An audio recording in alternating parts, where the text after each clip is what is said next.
అసలు ఉద్యానవన శాఖలో 10 శాఖలు ఉంటాయమ్మా. ఓకే. ఈ శాఖలు అనేది ఎలా అంటే ఓలోరికల్చర్ ఉంది, ఆర్బోరికల్చర్ ఉంది, తర్వాత పామాలజీ ఉంది.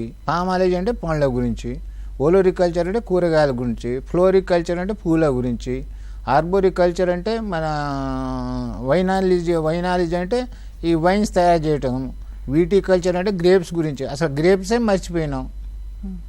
మరి వాటి యొక్క ఇంపార్టెన్స్ అదే. ఆర్నమెంటల్ కల్చర్ అంటే ఆర్నమెంటల్ మొక్కలు, మన అలంకరణ మొక్కలు, పూల మొక్కలు, ఇవన్నీ శాఖలు చాలా ఇంపార్టెంట్ ఉన్నాయి. ఇవన్నీ మనము వదిలేస్తున్నాం. మెడిసినల్ యారోమాటిక్ ప్లాంట్స్, సుగంధ ద్రవ్యాలు, మన ఔషధక మొక్కలు, ఇవన్నీ మనము ప్రకృతిలో ఇవన్నీ ఒకప్పుడు దొరికినాయి.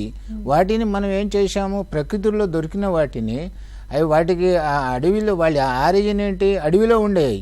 వాటిని సెలెక్షన్ చేసి మనం గ్రాఫ్టింగ్ చేసి పండించినాం. కానీ వాటి యొక్క ఉనికి పోతుంది, రోజు రోజుకి ఉనికి పోతుంది. మెడిసినల్ యారోమాటిక్ ప్లాంట్, ఔషధ మొక్కల ఉనికి రోజు రోజుకు తగ్గిపోతుంది. కాబట్టి పెంచాల్సిన ఆవశ్యకత ఎంతో ఉంది, అది అవసరం కూడా. ఇవన్నీ శాఖలు. ఏది మనం అనేది పామాలజీ అంటే ఫ్రూట్స్ గురించి, ఫ్లోరికల్చర్ అంటే వెజిటేబుల్స్ గురించి, ఫ్లోరికల్చర్ అంటే పూల గురించి, తర్వాత ఆర్బోరికల్చర్ అంటే మొక్కలు అవన్నీ నాటడానికి, రోడ్లు అమ్మటి ఇవన్నీ నాటడానికి ఆర్బోరి.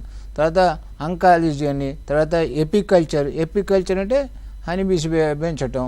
ఇవన్నీ మనము రోజు రోజుకి మష్రూమ్ కూడా చేసుకోవచ్చు. ఇవన్నీ మనం శాఖలు ఉన్నాయి. మరి ఈ శాఖల గురించి మనము రోజు రోజుకి వెనక్కి పోతున్నాం. కాబట్టి వాటిని ముందుగా తీసుకురావాల్సిన అవసరం ఎంతో ఉంది. కాబట్టి రైతులు పాటించాలి, మనం కూడా గైడ్ చేయాలి.